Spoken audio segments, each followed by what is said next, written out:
minhas amigas, meus amigos, que bom poder retornar ao nosso debate. Se vocês estão gostando ou não, me informem, por favor, para que eu possa melhorar essa ideia que nasceu de meu livro. Vocês podem entrar em contato comigo pelo WhatsApp, podem entrar em contato comigo também pelo canal do YouTube, pelo Facebook, enfim, por onde vocês acharem melhor. Agora sim, posso dizer a todos que estamos conversando sobre a obra Ideologia da Ilusão, Detectores dos Efeitos da Influência, a relação causa-efeito dos fenômenos do comportamento. No vídeo anterior, procurei deixar bem claro que as pessoas não só se deixam ser enganadas, como podem ser enganadas. É o que iríamos ver a seguir. Aí formulo então a pergunta: é possível criar particularidades que motivem a geração de enganos? Será que é isso mesmo? Daria para pensarmos nessa direção?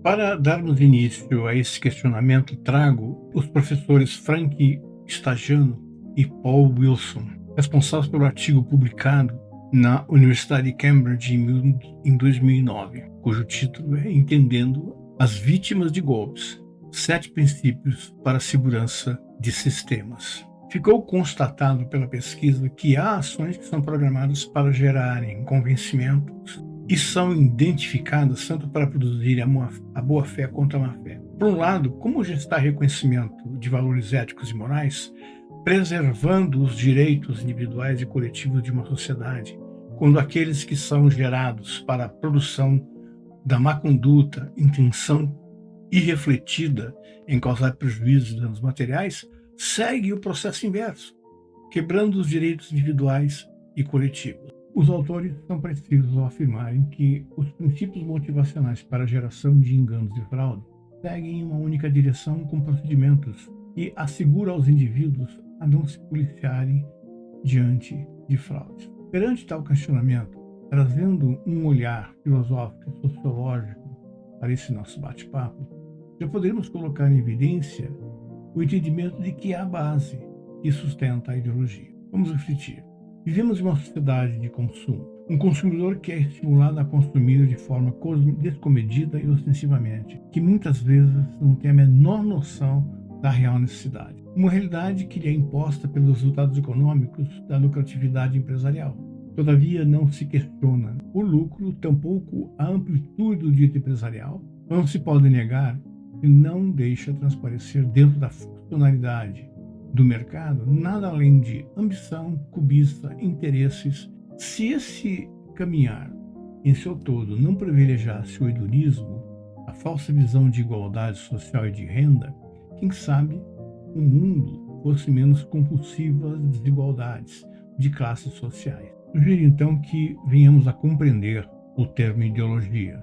Primeiro, seu eixo predominante manifesta as convicções de uma pessoa ou de várias pessoas, desencadeando concepções comuns sobre ou entre os sentidos de cultura, política, economia, justiça e sociedade.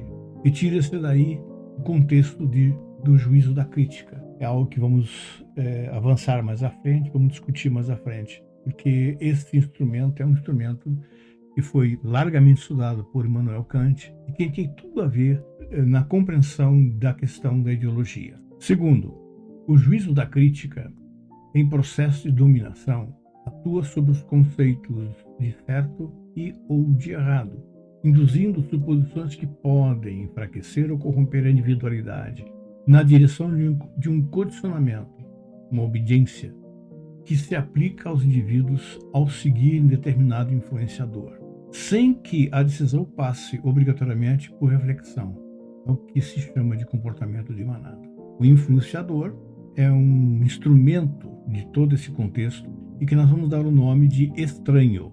Nós vamos discutir isso ao longo dos nossos encontros. Terceiro, são por essas imposições que muitos indivíduos, quando compartilham uma ideia que mobiliza algum juízo de valor, que gere efeitos sobre um acontecimento que identifique desarmonia ou oposição às ideias propostos pelo influenciador, pelo estranho, passam a obedecê-lo mecanicamente, criando estratégias que impedem o desvirtuamento sobre a ideia que está em jogo e, por razões ideológicas, é assumida e disseminada imediatamente. Quarto, traga os professores Gisele Leite e Antônio Gama Júnior, quando publicar em 2021, na coluna do jornal Jurídico, o artigo Capitalismo Contemporâneo, Consumo e Direito do Consumidor, provocando um conceito determinístico que nos conduz à compreensão do sentido de ideologia.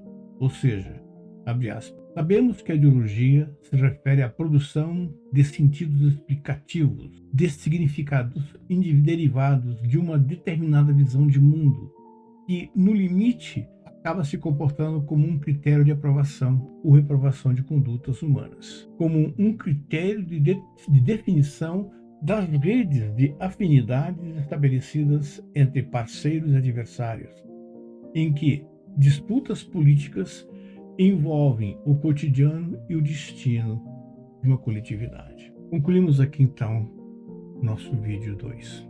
Agradeço a todos por estarem até aqui comigo e esperamos continuarmos agora no terceiro. Um grande abraço a todos.